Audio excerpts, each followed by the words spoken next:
کوڑے کے ڈھیر میں ایک مرغ رزق تلاش کر رہا تھا۔ اچانک اسے ایک قیمتی ہیرا مل گیا۔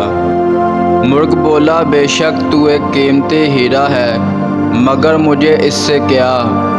اگر تو کسی جوہری کو مل گیا ہوتا تو تیری قدر کرتا، تجھے اپنی دستار میں سجاتا۔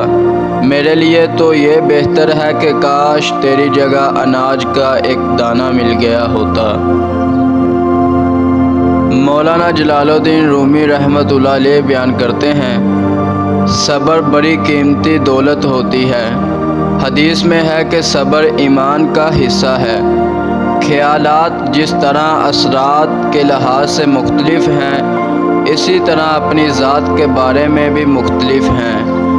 ایک ہی انسان کے بارے میں ہمارا خیال ہوتا ہے کہ ڈسنے والا سانپ ہے، لیکن کوئی دوسرا اسے اپنا دوست خیال کرتا ہے۔ سانپ سمجھنے والے کی نظر میں اس کی برائیاں ہیں، دوست سمجھنے والے کے خیال میں اس کی بھلائیاں ہیں۔ ہر شخص میں کچھ برے یا بھلے اخلاق ہوتے ہیں، سو ہمیشہ کسی کے اچھے اخلاق پر نظر رکھنی چاہیے۔ حضرت یوسف علیہ السلام باپ کے نور نظر تھے، لیکن بھائیوں کی نظر میں برے تھے۔ حضرت سلیمان علیہ السلام نے لا علمی میں ایک مشرکہ عورت سے نکاح کر لیا، جس کی پاداش میں ان کی انگوٹھی ایک جن کے قبضے میں چلی گئی، جس میں سلطنت کا راز مضمر تھا۔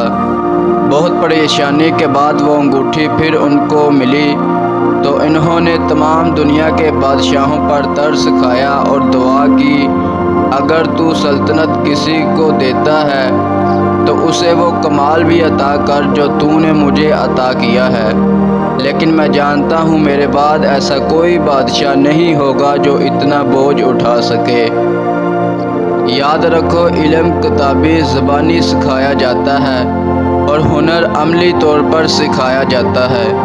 یقین کر لو کہ ذات باری تک پہنچنے کے لیے بھی ہنر علم کے مقابلے میں زیادہ درکار ہے۔ اس ہنر کو سیکھنے کے لیے فقر کی ضرورت ہوتی ہے، جو محض شیخ کی صحبت سے حاصل ہوتا ہے، نہ بات چیت سے نہ عمل سے۔ عمل سے زندگی بنتی ہے، جنت بھی جہنم بھی۔